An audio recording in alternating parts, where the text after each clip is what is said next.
What's going on, guys? OGR here, back with another live stream, if you will. Quick shout out to Afghanistan, oh baby, yeah. By the way, my first true subscriber, by the way. Jersey Joe, Sports 101, diehard Giants fan. Let's see if I can get anybody else. Brandon Roderick, Alex Sports, Big Blue Jabroni, everybody in the house. Thank you for everybody showing up. And I have my special guest, The Hub. How's it going, my friend? First big question. I know it's tough to answer. Don't get some nervous feet on me. Hey, man, listen, I can't lie to you. You opened up with probably the hardest hitting question I've ever gotten asked in my life. How's it going? How do you even answer? Let me stop. Everything's fine, bro. How you doing? What's up to everybody in the chat? It's a pleasure being here with OGR, Alex Sports, Jersey Joey, Sports Reaction in the house, diehard Giants fan. Everybody tuning in. What is happening? What's going on, TSR? Yes, OGR doing a drive-by, if you will. And what's going on, Sports Critic? See you there too. And yes, Eli Jersey. So I'm gonna hit you with another hard-hitting question. I know it's gonna be hard. Oh man, I don't know if I'm ready. I don't know if you're ready. You got your pants pulled up? You got your big boy pants on? All right, good. Why'd you start on YouTube? Oh man, why did I start on YouTube? This is actually a kind of a complex question because I don't know if I could pinpoint one reason, right? I'm sure for you it's the same thing. There's not one general reason, right? So yeah, I guess well, for me there was general reason. His name was Fitzpatrick. But we'll go off a different story. All right, let me. I got several points, right? So the first one was when I really became kind of like a diehard Giants fan, if you will. I was because before we all started out as just casual fans. As I watched the games more and more, as I began to like and eventually love the team more and more, the players, and I got more involved, just like doing a bunch of side research that not any normal casual fan would do, I realized I couldn't exactly have the conversations I want to have with my friends that watch football with me, like my friends that watch the Giants with me, fellow Giants fans. It's just that they were casual fans, right? And there's nothing wrong with that. I just want to have a deeper conversation, maybe talk about, a player that they don't know about.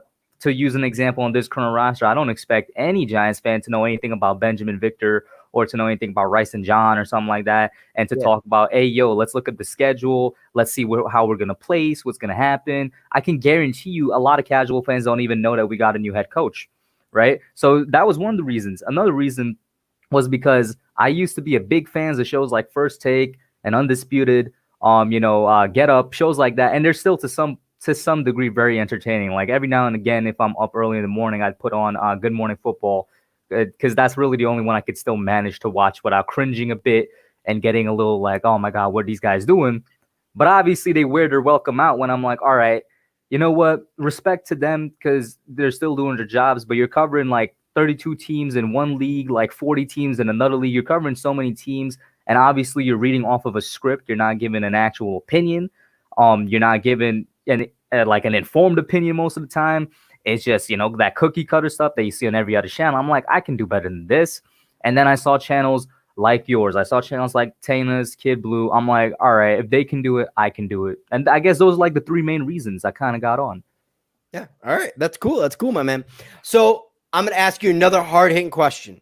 What made you choose the Giants when you were younger? I'm assuming it was younger. Maybe it happened recently. It was younger. So this is another kind of fun-ish story. So I'm South American, right? I'm from Guyana and moved here in around 2011. And I got to know American sports, which were very difficult for me to actually get familiar with. For some reason, I don't know why. Like back home, the only sport I really knew about was cricket. I'm still a pretty good fan of cricket. West Indies and Australia are my teams. But when it came to American sports, the only one that really kind of interests me and even I kind of got to know a little bit was football for some reason. I don't know why, but at the time when I was like 11, 12, I didn't really understand basketball that much. Baseball was just a little boring to me to watch on TV.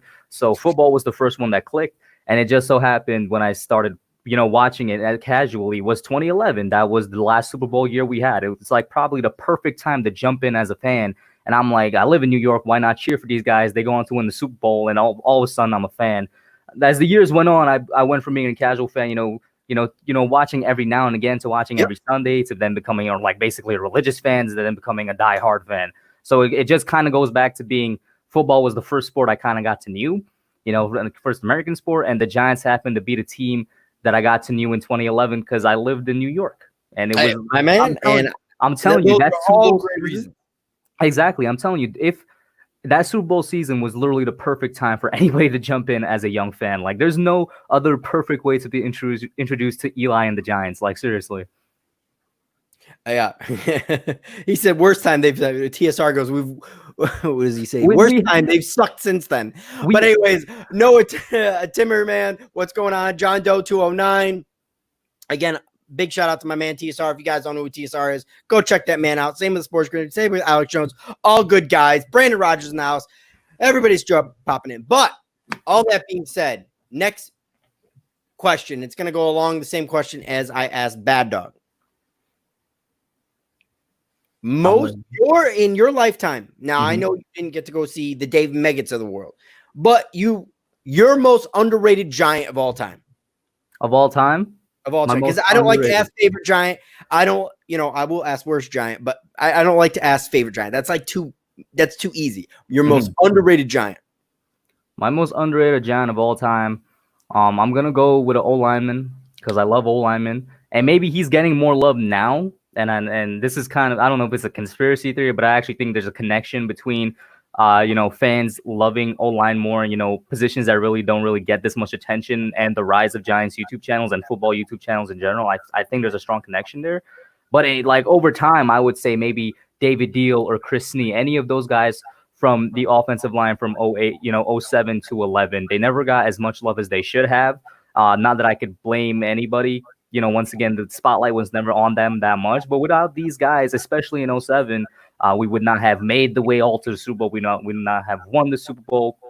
Joseph Clark says McKenzie, another great guy. But I'll definitely say this, though. In 2011, those guys sucked. All right. 2011 was completely Eli. Maybe I'm completely biased. He's my favorite player of all time, my GOAT player. But in 2011, they did suck. But as in terms of underrated, anybody from that O-line, Snee, Deal, anybody. OGR, did you ask him about or Cowboy X Factor real quick? I'm not gonna go into question, guys. That's gonna be later. OGR, did you ask him about 2007 Giants and if the 2011 team reminded him of that? All right, you can answer that real quick. I'm not exactly sure. What do you mean by reminding me of that? Like reminding me of that in what way? And by the way, shout out to Cowboy X Factor. He's a great supporter of me. It's a great supporter of the whole NFC East community, not just exactly.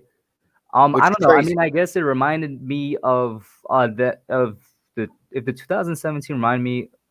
Hold up, the 2011 team reminded me of the only way I guess you could say that reminded me of the 2017 was that they were underdogs in a sense. They made that great run towards the end of the season into the playoffs, and just like 2007, nobody expected them to go all the way and win the Super Bowl. But I don't think there's that much parallels between the two teams because once again, going into it, 07 had a great defense and a great offensive line. The team, a younger quarterback, a younger Eli who did make his plays towards the end, but for majority of the game, it was the defense and it was the O-line keeping them alive versus 2011, which I think is basically like 99, 98% Eli. He carried that team throughout the regular season and carried them in the playoffs. And of course, the defense did get good in the big game. Same with the O-line, got better in the big game, but we wouldn't have been there without number 10.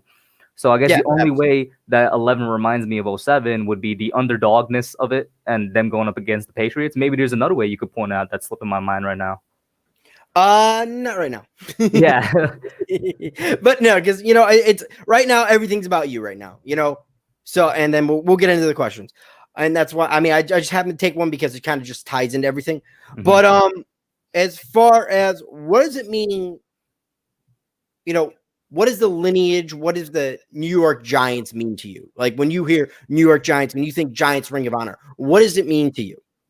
When I think New York Giants, I think the best football team on the planet, no matter what our record says, no matter what players we got on the team, no matter what our coaching staff is doing. They could be imbeciles like Pat Shurmur of last year and all that. I don't care what it is. When I think New York Giants, I think the best football franchise in history, definitely the one with the best stories in history. And that Ring of Honor has some of the best players, speaking on a non-biased perspective, a completely objective perspective, that Giants Ring of Honor has some of the best players to ever play football. Bona fide Hall of Famers, whether they're actually in the Hall of Fame or not for some of them, bona fide Hall of Famers, just the best football franchise in history. And that is my bias. That is completely my bias speaking there, but that's what I think of when I hear Giants.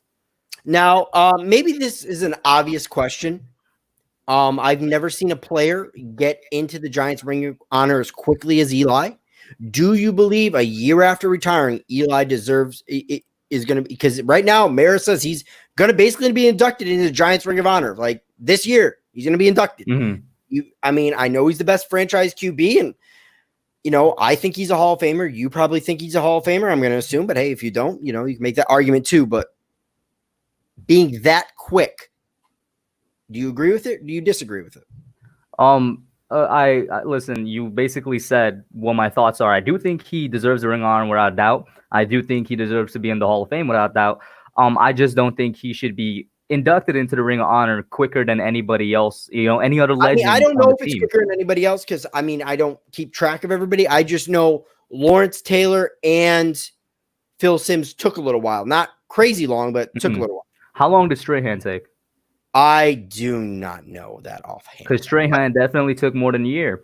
And the reason I'm bringing up Strahan is because he would be like the most recent legendary player for the Giants, right? In terms of being inducted into the Ring of Honor. He should not be quicker than Strahan or LT because those are the two guys that are right up there in terms of me for my Mount Rushmore of, greatest Giants ever. I love Eli, but he shouldn't be getting in there before LT or Strahan in terms of like 1 year. That's really quick. He's going to get in. Like we all know he's going to get in.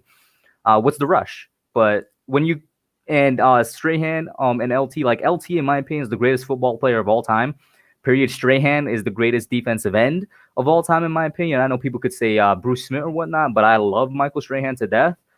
Eli 1 year, that's really quick. And I'm not saying it is disrespectful to them, but in a way it's kind of like, I don't know. It's like, why should he get in way quicker than these guys did? Yeah, I hear what you're saying. Do you think that if you had to pick the most valuable player to the franchise, we'll run with this a little bit.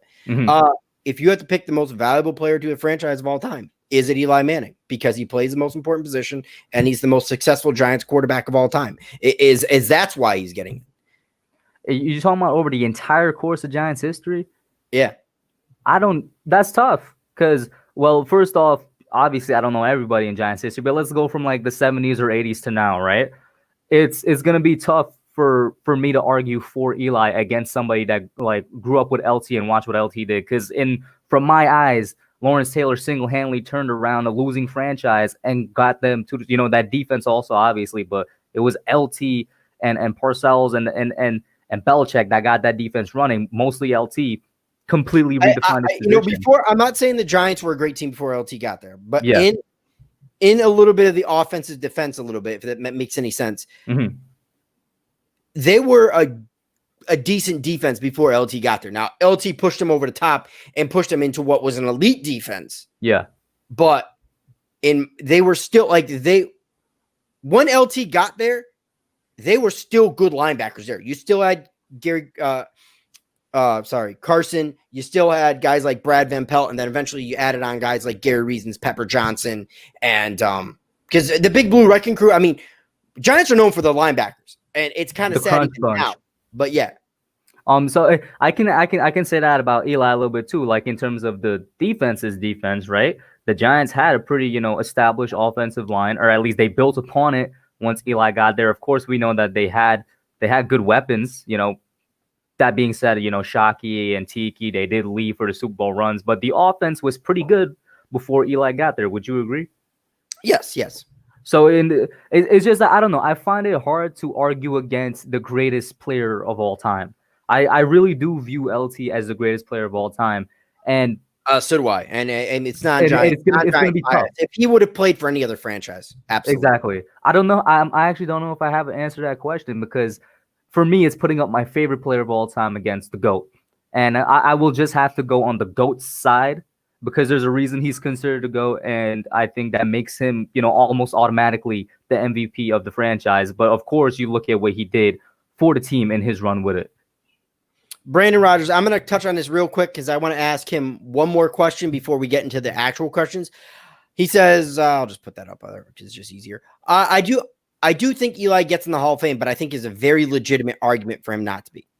I actually think there's no legitimate argument for him not to be. And because how do we judge players? We judge players by who came before. That's just facts. And you look at the standards in which these quarterbacks were put in. Joe Namath doesn't belong in the Hall of Fame. You know, Dallas Cowboy X probably going to leave the chat right now. Troy Aikman, statistic-wise, probably doesn't deserve to be in the Hall of Fame. There's a ton of quarterbacks that don't deserve to be in the Hall of Fame, but they are. You can't leave Eli off that list because he statistically almost passes every single one. And you judge by people by what has come before. So, I completely agree with you, man. And you brought up two great examples. And a little bit Cowboy fans might get a little hurt about it, but I don't think Aikman is a great quarterback. Is he Hall of Fame worthy? Definitely debatable. Joe Namath, because the same argument that people bring up with Eli, you could bring up with Namath in terms of, over the course of their careers and record-wise and whatnot. Namath was a culture changer, sure, for the Jets and, what he did in terms of the AFC as a conference. But Hall of Fame, if we're bringing up that argument for Eli, you got to bring it up for guys like Joe Namath. And I'll throw out another name that people don't think about that much, and Kurt Warner. That's another name people don't think about that much because he has a couple regular seasons MVPs. I'm going to say what people say. People say take away Eli's 2 Super Bowl rings or take away his 2 Super Bowl MVPs. Take away Troy Aikman's regular season MVPs, and he's at best an average quarterback over the course of his career, right? Some people might consider that blasphemy, but I agree with you. There's no argument against Eli getting into the Hall of Fame. And Peyton said it best back when Eli actually retired and they did an interview with Peyton. He was like, there is no but this or what if when you win 2 Super Bowls against the greatest dynasty in football history and you have 2 Super Bowl MVPs for that, and you're in a room where it's like only 3 or 4 other dudes did that, along with being top 10 in every passing category. There is no what if or but if. All right, Brandon Rodgers, I'll get to Rivers being a Hall of Famer. After this, I'm going to go like 4 more minutes on this interview, if that, and then we'll get into your guys' questions. So I will answer that. Giants, Lions, what's going on? So I'm going to end this interview. I mean, not end the stream, but end the interview portion of it with this last question. What is your most memorable Giant moment? Now, it doesn't necessarily have to be the Super Bowl catch or anything like that. I know a lot. That's a popular one. I'm not pressuring you to put on some other one. It's what is your favorite Giant moment? Maybe something minuscule. Maybe Charles Way shows you the way. I don't know. Maybe. So, you let me know. Maybe. Now it is gonna be kind of cliche, but it just goes back to it's how I became a fan. And actually, it's the Super Bowl 46 Manningham throw, not the Manningham catch. People like to call, like how they say, the helmet catch. Nah, that was the Manningham throw, not the Manningham catch. But the reason, and it goes in once again, that season, the very first time I was exposed to any type of American football, the very first time I was exposed to the Giants, it's how I became a fan. And also, in terms of a personal moment, that was, to my knowledge, to this day, probably one of the only games I've ever watched, football games I've ever watched with my family, because I'm like the only, engraved fan of the sport. So it has to be that Manningham throw.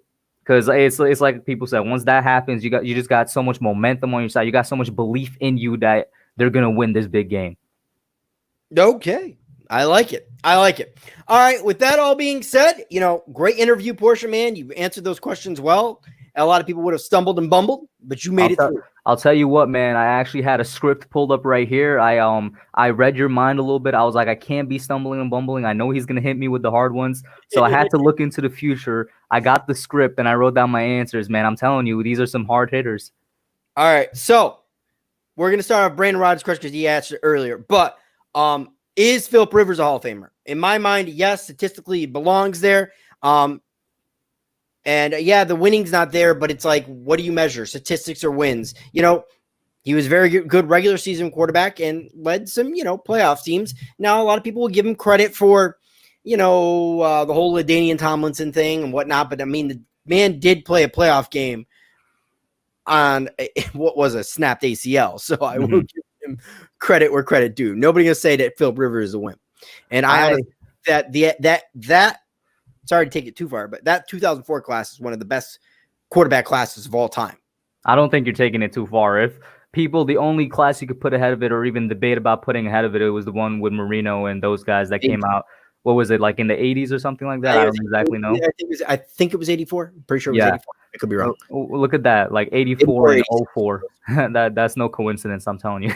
But maybe 2024 will have a similar draft class. Who knows? But for me, and when I say my opinion, people do come back at me and they argue against Eli again, because I don't think Philip Rivers is a Hall of Famer. When I look at this guy and I look at the fact that he's been giving over the course of his career, some of the best teams in the NFL in, each year, the Chargers for the 2000s, the mid to late 2000s were some of the best teams in the NFL, some of the best squads. Of course, there's that legendary, I think 2008 or 2009 team that was by far the best team in the NFL, but they didn't even make the playoffs. And there's like a whole bunch of analytical breakdowns about stuff like that. I gotta put your breaks because we have to know this for both for us. Yeah. It was 83. Sorry. 83. Okay, right. bet. Thank you, Joseph Clark. I see that now. So yeah, you look at that. Some of the best teams in the 2000s. Now, maybe there was a little slump in the 2010s, but just a couple years ago, and even right now, some of the best teams in the 2010s, and we're in the 2020s. Well, he's not on the team anymore, and the dude has never done anything with them. There is intangibles when it comes to judging, players that should go into the Hall of Fame. Phillip Rivers doesn't have those intangibles, in my opinion. You're talking about winning just based off your own merit. That's something that Eli has done. That's something other Hall of Fame quarterbacks have done. Phillip Rivers has been best equipped out of anybody out of that 04 draft class, quarterbacks wise, and he's accomplished the least amount of things. So I cannot put him in good faith into the Hall of Fame, even if the statistics might say so. And that's why I said, it's a lot of time I say this, people do come back at me for the Eli stuff. Yeah. So, all that being said, I respect your opinion. I like your opinion. Do you think now that's your personal opinion on he does? Do you think he'll get in regardless? I actually don't know.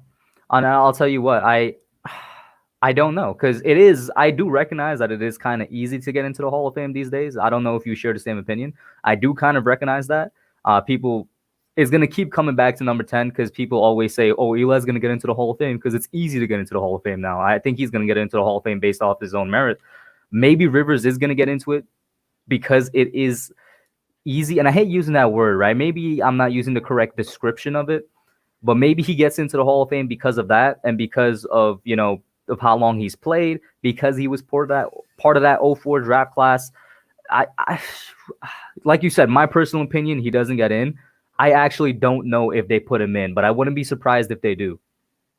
All right. Amir says, do you remember Kerry Collins being RQB? I do. I don't know if you remember. I remember Kerry Collins. My Penn State brother, Kerry Collins. Yeah, I do remember Kerry Collins, right? Well, not right before Eli. Kurt Warner was right before Eli, but it's like, obviously I didn't live through it and watch it live because I was like a baby. Not exactly a baby. I was like, 3 or 4? But I do go back and watch some clips. I do, brush up on my Giants history. I do remember Kerry Collins. I could be mistaken, but was he not the quarterback that had like that legendary 2000s NFC Championship game, and then we all had that terrible Super Bowl 35 or 36 game? I don't even remember us playing in the Super Bowl. I have no idea what you're talking about. Oh yeah, you're right. There is no Super Bowl 2000 Super Bowl for the Giants. Hey, I'll ask you a quick question. Yeah, and I'll give you a clue. Who was the act for the 2000 halftime show? 2000? Yeah. I don't know. Michael Jackson? Nope. What's your hint? You said you were going to hint. Wears a Band-Aid under the eye. Really popular in early 10. A Band-Aid under the eye? I actually have no idea. I have no idea. I'm trying to think of a song, and I'm going to get the words wrong. So I'm just going to count as Nelly. Nelly? Nelly was a thing back in 2000? Yes, my friend. Nelly was a thing back in 2000. Split Giants Ravens jersey. I love those split jerseys. I saw somebody with a Saquon Giants split jersey. I want one. Oh yeah, I saw that. I know exactly what jersey you're talking about. I saw that when I went to the Dolphins game this past season. Somebody was sitting directly in front of me, one of them. I was like, I need that. Well, first I got to get a regular Saquon jersey. What he did was he paid like fully authentic jerseys. Everything sewed on. Got a seamstress to split the jerseys perfectly. Mm-hmm.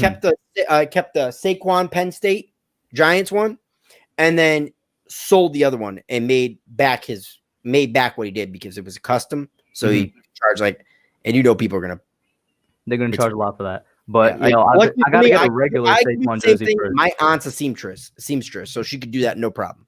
Just throw a couple hundo in those. Funnily enough, my aunt is a seamstress too. Oh my god, that's awesome. Yeah. All right, here we go. TSR, OGR Sports. The NYDD was garbage from 77 to 80. Never ranked higher than 21st in yards against the points against. And what good D did LT go into? He made that D. Okay, yeah, but so you're gonna take away the guys that were drafted before that. So Harry Carson, because he played against Nair Lawrence Taylor, is a Hall of Famer. Like I'm just saying, I wasn't saying it was the greatest D, it was an average D. 21, 20, 19. It's an average D. I'm not saying they were the best because let's face it, LT made that team great. But if Phil Simms doesn't step up and beat a quarterback, we don't have those Super Bowl rings. I will say I agree with you there with the Phil Simms point. People always say defense can win a championship by itself. Listen, defense can play a huge part, but without a good enough quarterback, and you do need a good enough quarterback, it's not going to happen. So I do agree with you heavily on the Phil Simms point. Yeah. Would you want to see the Giants get a new jersey? I've seen this a lot on Twitter the past couple of years, and I've seen a lot of mock-ups of it. I personally don't know why people will want new jerseys. I'm completely fine with the current jerseys. I love the blue jerseys. I like the away ones. It's not exactly like I have a problem with it. I know people that straight up don't like the away one. They straight up hate. That's the color rush though, right? People, I've seen suggestions saying make the color rush the away one. And to me, I'm like, nah, the color rush is special. And also, I'm kind of superstitious. We have bad rush with the color rush. Bad luck with the color rush? Have we ever won a game where we played in those things? Like for real. We've never won a game where we played in those jerseys and they look great, but maybe there's some bad juju to them. But I've seen that around. I mean, I wouldn't be opposed to new jerseys. Obviously, I would like to see a mock-up, but I don't see I don't know. Do you see? I'm fine with the current ones, I guess. I'll leave it at that. Sports reaction. Phil Simms started that season before his leg broke. And yes, Jeff Hauser took it over and did an honorable job, similar to what Nick Foles did with the Eagles. Here's one. Noah Timmermans wants to know OGR Sports thoughts if we won the Odell trade. Most definitely, but you can give your thoughts on that. Without a doubt. And what's going on, I'm horrible with names. I'm just going to say Tarhan. I keep like highlighting all these messages by accident, like clicking away. It's ridiculous. Ooh, there we go. Who do you think is on the roster bubble this year? One bubble. Mind, even though he's another Penn State player, we love our Penn State players. I'll tell you that right now. Think about what's on the roster right now. But anyways, Grant Haley, even Cam Brown, he's gonna have to show up too. What exactly? I'm not familiar with that terminology. I'll be honest with you. What is that roster bubble that they're referring to? Like he's just saying like guys that are on the roster now that could get cut. Oh, for sure. I'm thinking Sam Beal. I'm gonna go to the cornerback room first just because we have so many bodies there. And when we first drafted Darnay Holmes, the first thing that came to my mind is like, okay, a couple of these guys are gonna be gone, or maybe are looking. The coaching staff is maybe looking to get rid of them. I'm looking at Sam Beal, Corey Ballantyne, and these are not guys I would like to cut. These are just guys I think are gonna get cut. Grant Haley, like you said, any of our like 7th round picks, we had 4 of them. I don't expect all 4 of them to make the roster. If they do, that's amazing. That means they're good enough to be on the team. But any of our 7th round picks, is Chris Slayton still on the team? He was our 7th round pick in 2018 or last year. Oh, last year though. Like, yeah. Kevin. Oh, this one's for you, real quick. Even though you're answering that question, he wants to know you got the power back on. Well, thank you for tuning in, Kevin Cronin. He actually said that he was not sure if he'll be able to make the stream. Thank you for coming in, man, and supporting my boy OGR. If you're not already subscribed to him, definitely subscribe and all that. I appreciate it. Tuning in. So, Ramdir 81, that we're kind of going around that same thing. Is there any more guys that you think are on the bubble, or that was kind of it? Anybody on the offensive side of the ball? Offensive side of the ball. Our tight end room is actually a bit more stacked than people think. Not in terms of quality, but in terms of quantity. We have like 4 or 5 tight ends on the roster right now. We got Ingram. Yeah, it's like Ingram, Caden Smith, the guy that I loved a lot last year out of Kentucky. That was an undrafted free agent whose name is slipping my mind. Pretty sure he's still on there. Obviously, Toyolo. Here's a crazy question. Do we actually keep 4 tight ends? Because we signed Tulo. I don't see us cutting him. And I just don't see it just easy being Tulo, Caden Smith, Evan Ingram. I'll tell you right now, we're not cutting Toyolo because he's the only blocking tight end I have confidence in. You know what I mean? I mean, Rhett Ellison, well, he retired, right? Which I was actually sad. I was actually a big fan of Rhett Ellison. Going back to the earlier question, underrated Giants, I think one of the most underrated Giants of the past couple of years was Rhett Ellison. Not only did he have good blocking ability, but he was super underrated in pass catching, at least with Eli. Anytime Eli passed to Rhett, he'll take the ball down and run pretty good with it, better than expected. But Toyolo for sure is staying on the roster, by the way. Just what did you say? He said Chris Slayton's still on the roster. Okay, well, Chris Slayton's definitely on the roster bubble. So yeah, Toyolo and Ingram are for sure. I'm sorry, like the dude is our defensive tackle room is stacked, and he hasn't exactly made an impact. But yeah, Ingram, RJ Toyolo. McIntosh could be there. I mean, I know he had some RJ McIntosh too. I I I know a lot want, of people want to believe. I know people love their Miami players. Like yeah. they hold on to their Miami players for dear life because they look at like what Miami was and they're just like, I can't let it go. Miami, we need at least one Miami player on this roster. No, I don't know why. I'll be completely honest with you. I don't know why, but I just want RJ McIntosh to stay on the team and have a good career. I don't know. Maybe it was the fact that he missed his rookie season, and I feel like in 2018, if he wasn't injured, he could have as much as an impact as somebody like BJ Hill. Or maybe it's the fact that I think we're gonna cut BJ Hill or let go of him eventually, and thus I would like to slide McIntosh in there. Maybe it's the fact that the dude wears number 90, and I was a big fan of Jason Pierre-Paul. I don't know why. I just like RJ McIntosh, and there's no real reason behind it. Keeping it real. TSR loves trolling me. By the way, just want to let you know. I have to do more trolling when I'm in his chat. I haven't done enough trolling. You got the ability for it, man. So, Sports Critic, do you think the Giants should trade Evan Ingram or keep him? Oh, I'm gonna let you answer this. Straight up, I think we should have traded him back in the draft. That might be an unpopular opinion. I thought the best time. Well, actually, I know it's not an unpopular opinion. It's Yeah. just he was on a walking boot during the draft. That is true, and that's actually a pretty good point you brought up. I guess my reasoning at the time was I don't know why we'd roll into the season with him when we know he's gonna get injured eventually. And you know what? There's no absolutes in football, but let's be honest here. Do you really expect Evan Ingram to play 16 games this season, OGR? Straight up. No, of course not. People have asked me because this question is going to come up, and I'll just nip it in the butt before it does. Who's going to have more touchdowns, Evan Ingram or Caden Smith? Caden Smith. For me, with that, it depends when Ingram gets injured. If the man gets injured early on in the season, then of course, Caden Smith. If he gets injured in the middle of the season, maybe it's still him. I don't know, but he's gonna get injured, and the offense performed just fine without him. We shifted a little bit more towards the wide receivers, and obviously on to Smith towards the end of the year.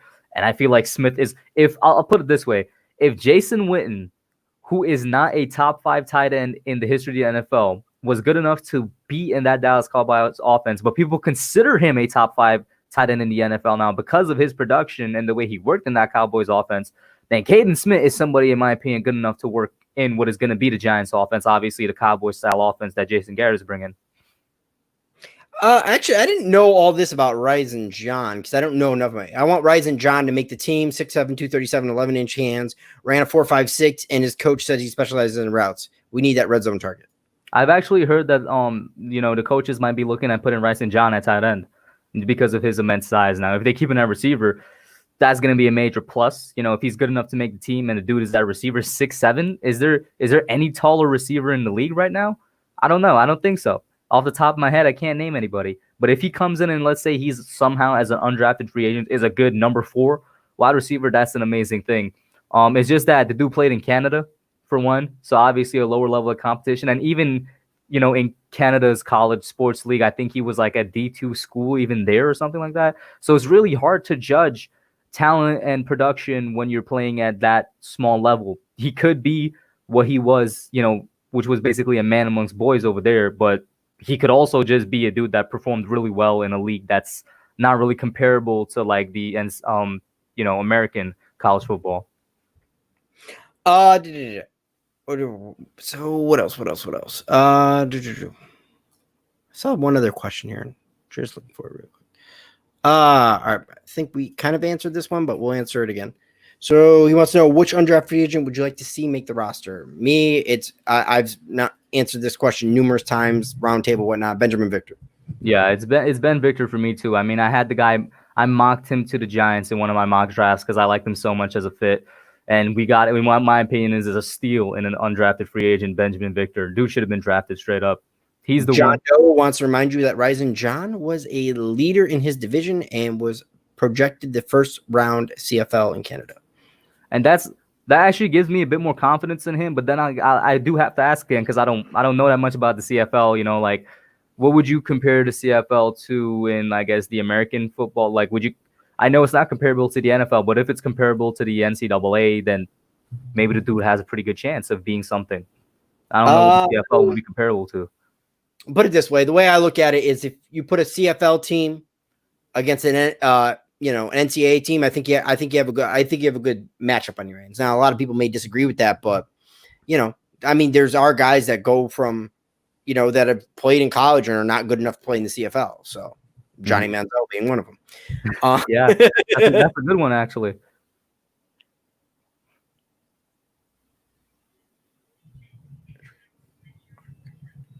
All right, so Nerding Out has a pretty good one with the Lorenzo Carter question. Oh, who's Lorenzo? Like all over the place. Nerding Out, of course, yeah. Do you think Lorenzo Carter is having a breakout year? I say no. Oh, really?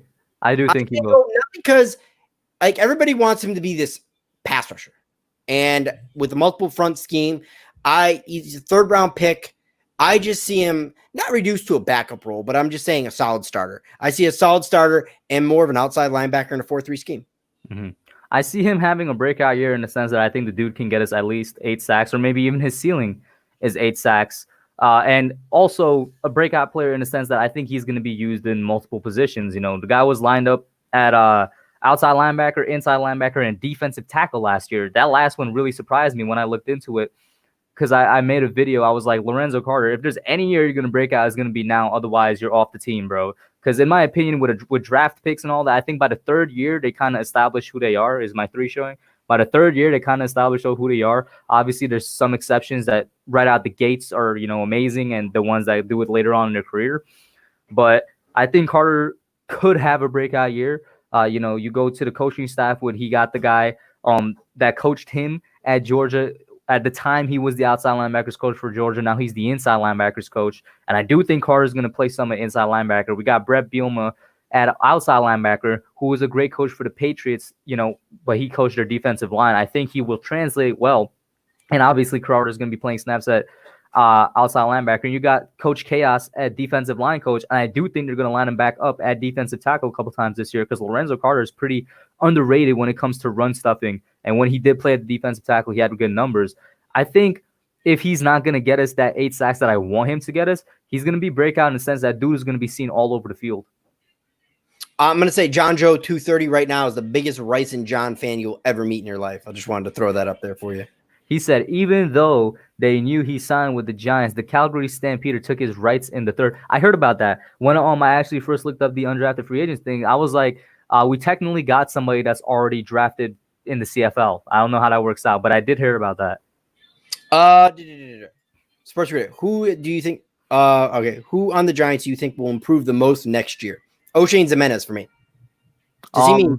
I think. Does he mean the current season or the season after? I'm guessing 2020 season.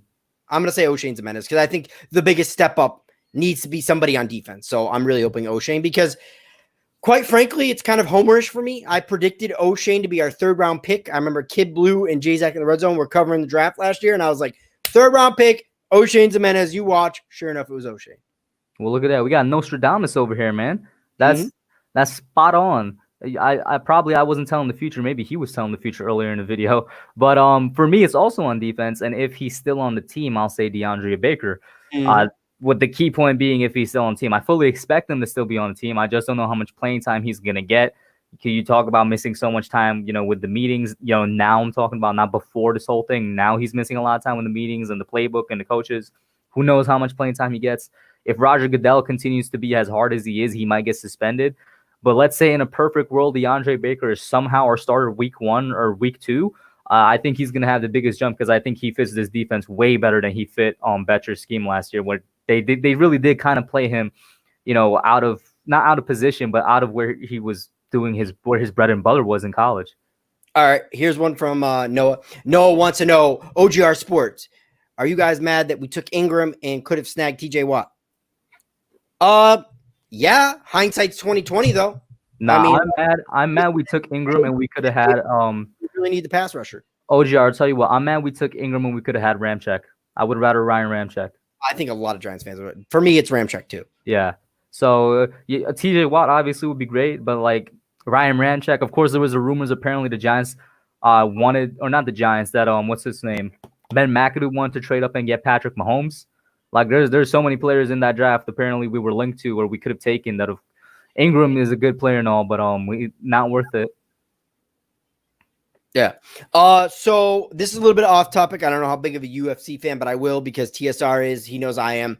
OGR, off subject a bit, but would you pay to watch UFC 250? 20 here, not 65. Absolutely not.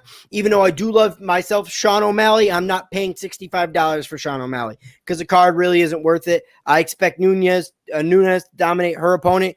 And I'm sorry. What's his face? Cody Garbright, not worth it. Over the hill, washed up. He lost his confidence when Dillashaw knocked him out. So I don't know that much about UFC. I was actually asked by a viewer maybe a couple live streams ago I should do UFC commentary because they said my voice was nice. I don't know. Are UFC commentators' voices not nice or something? No, Joe Rogan. You have Joe Rogan. You have Dominic Cruz. You have different guys. Like, don't worry about it. You do have that ad for TV voice, in my opinion. But hey, what do I know? I do. Maybe I do, man. Maybe I should do it. What else question do we have here? Looking. Because there was a bunch I wanted to. We already did that one. Actually, somebody asked this, but I think we've covered on this. But for the hell of it, I'll ask it anyways. What do you think the Giants' record's going to be? Me 7-9, but you go ahead. Oh, 7-9 also. 6-10, 7-9 range. I'm gonna say 7-9 because I want to be a bit optimistic.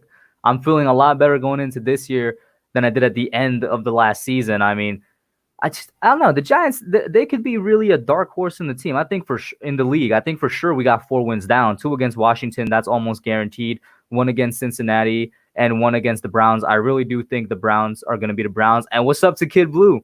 Shout out to Kid Blue in the chat, man. What's up, Kid Blue? So, just spitballing here.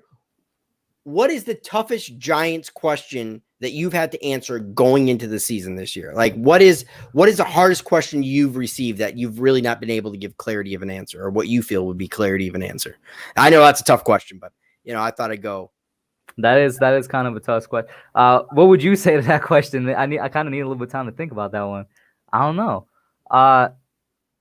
It's the toughest questions I've ever gotten asked regarding this this season would be like scheme based, because while I do count myself as a pretty knowledgeable fan, I'm not that knowledgeable where I could go in and dissect the scheme and whatnot. The toughest one I've gotten recently was how well do you think Patrick Graham's scheme is going to translate to the Giants, and how is that going to affect the performance of the 2020 defense? And I have no idea how to answer that, because I'm at this point I cannot dissect schemes like that to give a proper answer, if that makes any sense. I can't really dissect schemes either. And a lot of guys, when they do dissect schemes, I think they're just kind of spitballing. But for the most part, it's going to be a multi-front scheme. So you're going to, certain times you're going to line up in a 5-2. Certain times you're going to line up in a 3-4 or a 4-3. Basically what people are trying to say, do we have the caliber of players to sit there and execute a scheme at each and every level? Because injuries are going to be a big factor on this defense.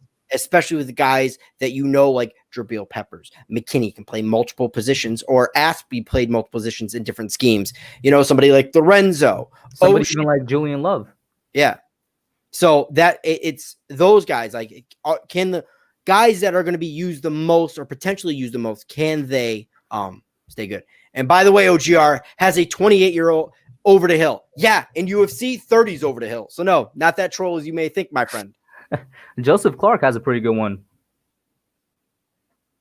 He says 2020 week 1 starting center and right tackle prediction. Starting center, I'm going to be off kilter. I'm going to say Gates. And right tackle, I think you're going to get. I'm going to say Nate Solder. I don't know why. I just kind of feel the Giants are just going to plug Thomas there. I know a lot of Giants fans are not in favor of that. I think the Giants are going to throw Thomas over there and then transition him over to left tackle. But I'm just going to say Thomas blows him away left tackle. And so it's going to be, for me, it's going to be Solder and Gates. For me, it's going to be Pulley, because I think his experience is actually going to pull out towards the end. Maybe as the season progresses, I think we're going to get another one of the guys in there, whether it's Nick Gates or Shane Lemieux. But I think come week 1, they're going to put Pulley out there to see how he does. And at right tackle, I think You know what? I don't know what they're going to do, but I would love and I would want them to put Solar at right tackle because, in my opinion, I want them, and I think they really should throw Andrew Thomas there out at left tackle. I don't see the point in delaying it 1 year and really adjusting your team and kind of hampering your offensive line in a way by adjusting for a guy that's not going to be here in a year or two. I don't see the point in that. And, people argue Solar's played left tackle for his entire career. All right, then he shouldn't have that much of a problem shifting over to right tackle. And he's going to be playing with a better guard that's going to help him out in Kevin Zeitler. Will Hernandez is a good guard, but Kevin Zeitler is one of the best guards in the league. He's going to have a lot more help on the right-hand side. And I would want Thomas and Will Hernandez to work together as soon as possible to get their chemistry up. So I would say Nate Solder. All right. Let's just say Nate Solder's not pressing at right tackle. Mm-hmm. I don't want this because I know he's not going to be a great right tackle. He's serviceable, but not great. Could you see a surprise like somebody like Cam Fleming? Cam Fleming? Yeah. All right. So the only way I don't see Solder at right tackle, and we're going to assume Thomas is starting at left tackle, I'm guessing? Yeah. So the only way Solder's not going to be at right tackle is the plan just to throw a wrench into it. I don't care. The only way I see that happening is if he's off the team. I'm sorry. I don't see they're not going to sit like, what is he, an $18 million man? They're not going to sit that. We can get a fucking pack of Big League Chew for that guy. Come on now. Who is paying for him? We're going to get some Gatorade and stale chips. At this point, would you take Gatorade and stale chips? Man, listen, at this point, all I want is for Solder to be off the team and us not to take a cap hit. That's it. Hey, you know what? A Gatorade and stale chips solves a lot of issues on this team. Let me tell you. I'll tell you what. I'll bargain with you. I'll take a bacon, egg, and cheese for Nate Solder. I'll take that. Now, a bacon, egg, and cheese from like McDonald's or Dunkin' Donuts, or do you get from a deli? Bacon, egg, and cheese. I'm talking about from a deli, from a New York deli. In the middle, like a Jimmy Dean's. It has to be from a New York deli. I'm not settling for anything else. We love our delis out here in NYC. All right, so Remedy already wants to know, do you think we can basically upset, with the San Francisco, we're assuming having a Super Bowl hangover, even with their tough D, do you think we can still win with San Fran? Absolutely not. I don't think San Francisco is going to have a Super Bowl hangover. They're just too good. They're just too well built. That defense is one of the best in the NFL. And people, I don't know, maybe people do underrate it. I feel like people underrate San Francisco's defense, which is really crazy to say. But that defense alone is gonna allow them to not have a Super Bowl hangover. Their offense, maybe. I'm not a believer in Jimmy G, but everywhere else on offense, they're pretty good. They're definitely above league average, but I don't see a way that we beat San Francisco next year unless the Giants get MJ's secret sauce or secret water bottle from Space Jam. I really don't. Yo, TSR, this ain't PG-13. This is rated R. Exactly.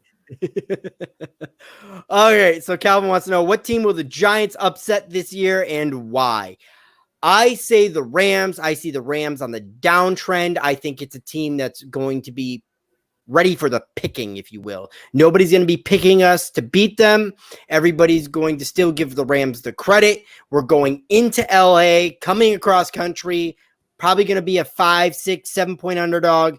I see us beating the Rams. I picked us to beat the Rams. I think we beat at least one AFC West team, one NFC West team, and that one to me is right for the picking. I think the Cardinals is a losable game. I think Seahawks is a losable game, and I think the San Francisco 49ers are a losable game. But for me, it's the Rams. Before I get into this, I'll say this kind of weird off-topic thing. I can't wait to play the Rams because I can't wait to see their stadium.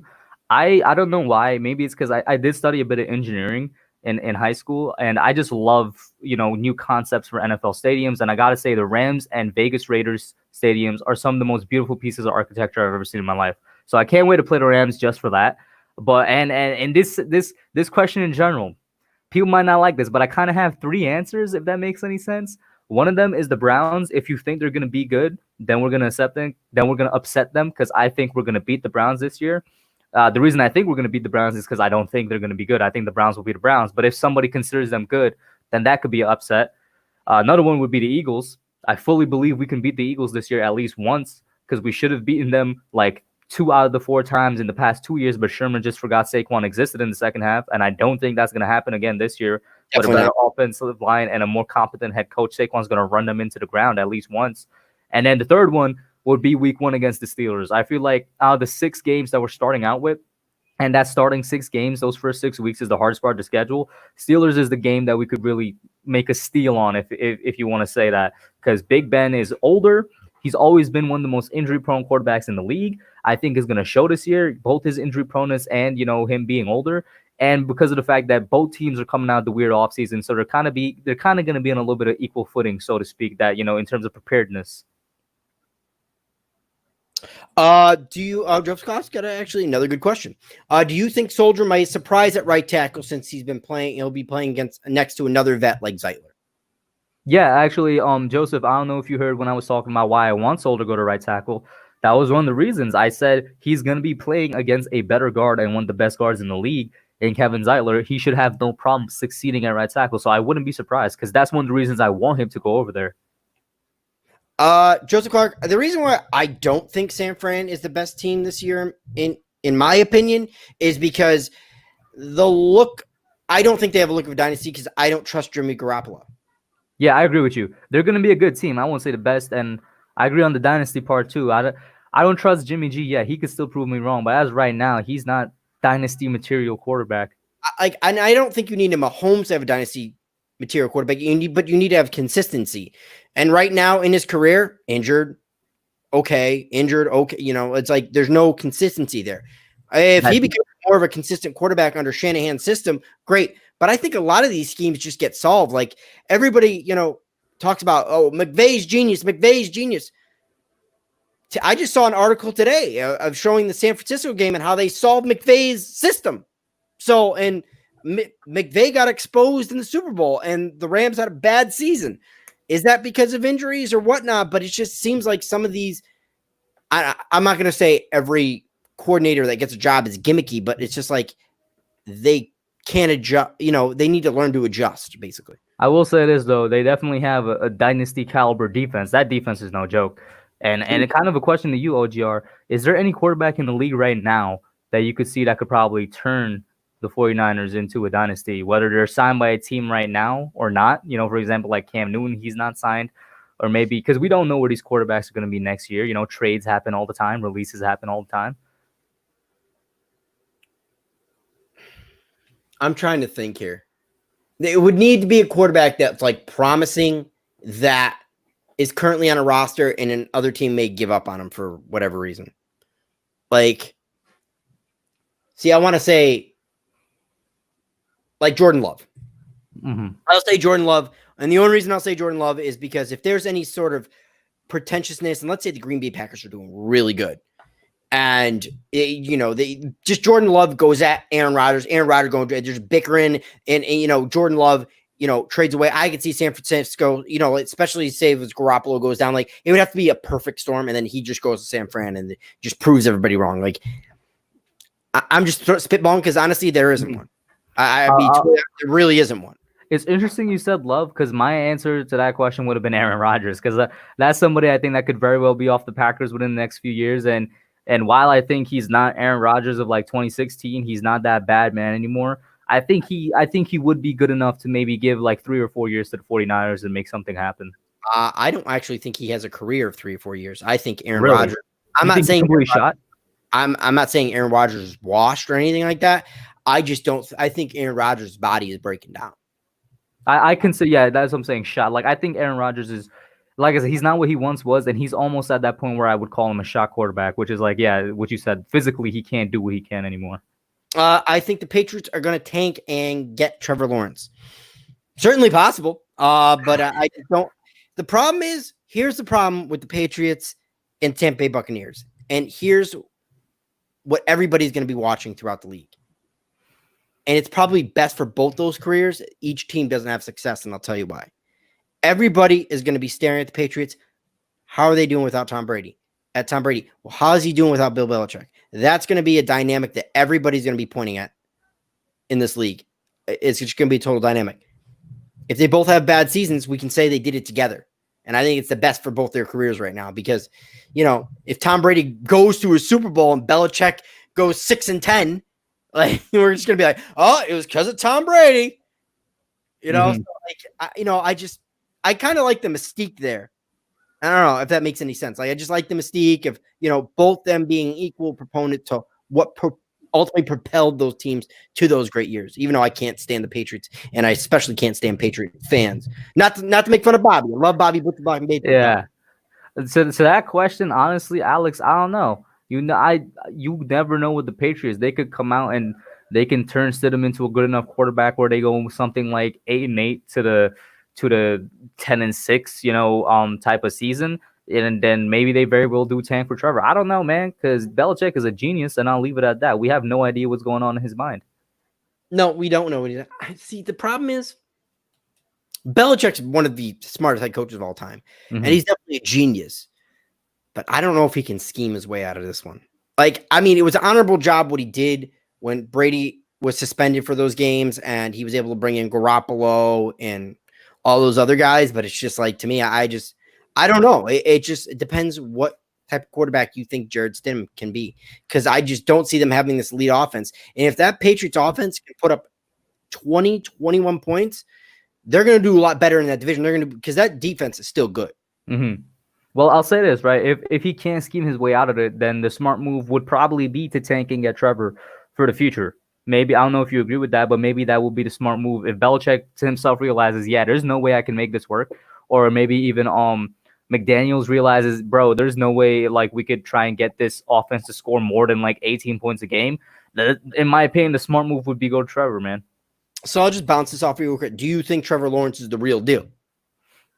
From what I've seen, and I'll say this, I'll preface this by saying I don't be watching college football like that. I catch it on TV whenever it's on and there's nothing else to watch, and I watch it like the college football playoffs. I will say this, from what I've seen, he looks like the real deal. I haven't seen enough to actually make an informed opinion of it, but just like with what happened with Joe Burrow this year, who seemingly came out of nowhere, he might not be the real deal next year or whenever he comes out in 2021. Gotcha. All right. So are you interested in taking on a college team to root for? I mean, maybe. I wanted to search for like a New York team, but Syracuse kind of sucks, and I don't know how I would go about choosing one. Yeah. All right. So another person wants to know, would you have taken Biotic over Holmes in the fourth? What do you think about that? Me, right now, beginning of the draft, I would have said Biotic, but right now I'm going to say Holmes. I do think Darnay Holmes is one of the steals of the draft. I'll say this. Every time I go back to Holmes, I look him up, or I don't know, I just read about him. I love the guy more and more. But I just love Tyler Biotic so much. The dude was like my number 2 center in the class. And that I just loved him so much. And I hate that the Cowboys got him. And you know what? This is not even fueled by the fact of how much I like Biotic. This is fueled by the fact of how much I hate the Cowboys. And I hate the fact that they got Tyler Biotic and that their offensive line is going to stay together and still perform well after their great center retired and they replaced them with a good enough replacement. That's what it's fueled by. I do want to say hi to Harrison Jolly, good supporter of mine. But you should root for Penn State. Two players you got to keep your eye on this year.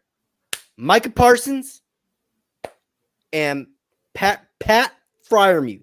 Two players. What positions? Highlight videos right now.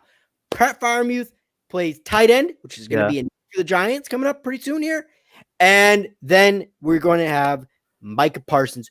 Both those guys, mark my words, chat, first round picks. Wait, what position is Micah Parsons? Micah Parsons plays linebacker. Outside, inside? Because Penn State runs a 4-3, right? He can play. He can play both positions. Okay. Would you? All right. Maybe I'll look into it. Because I'll be honest with you, Saquon is my current favorite player on the Giants, and 2018 was the year that I actually started paying attention to college football because I was looking to get more into the Giants offseason and stuff. Penn State is definitely up there. I like a lot of guys they put out. I like Saquon. I like Grant Haley. I like Yetur Gross-Matos coming out. I love Coach Chaos. Maybe I'm looking into Penn State, bro. Who knows? Let's go. Big Ten all the way, baby. Who knows? Maybe. Penn State. I'll tell you what. Penn State is definitely underrated. You never really hear about them when people talk about some of the best programs in college football. But you look at the players that they put out the past couple of years. It's amazing. their dynasty is under really Joe Paterno. That's really where they made their name, and unfortunately, Joe's name was dragged through the mud for everything that happened. And but they're still one of the top programs. I mean, I'd say easily one of the top 15 programs in college football. And I'll be a Penn State fan to the day I die. And the fact that they're just putting out talent. Honestly, if Penn State's going to make a run this year, this is the year to do it. Do you think they have not only the talent but the ability to get there? Right now, they're not going to win the college football playoff. I really think what Dabo Swinney has going on with Clemson is truly special, and I think they're still going to be up there. Obviously, you still have the SEC conference, and you still have Swinney, you still have Alabama, you have all these teams. But right now, Penn State fans, we felt that we were snubbed a couple years ago when we had beaten Ohio State, but we lost to Michigan. But we beat Wisconsin in the Big Ten championship, and they still snubbed us a spot in the college football playoff. How does the college football playoffs work? So I'm assuming if you win your conference, you should be given a spot. Well, the problem is there's only 4 college. Right now, there's only 4. Okay. So there's only 4. There was only 5. I don't know when they're expanding, but they're going to be expanding soon. But either way, man, pleasure having you on. I'll let you close this out. How about that one? For sure, man. First and foremost, thank you to you, OGR, for being on the channel. You know I am a big fan of the channel. OGR, one of the, as his name suggests, one of the OGs of the Giants community on YouTube. Great YouTuber, always has some of the strongest opinions. I like that about him. We were actually talking a little bit about that before we went live. And thank you to everybody that tuned in. As I always say, without you guys, it wouldn't be here. It wouldn't be possible. You guys are great supporters. And it was just a pleasure being here, man. It was really fun. And it's OGR, guys, and I'll catch you on the next vid.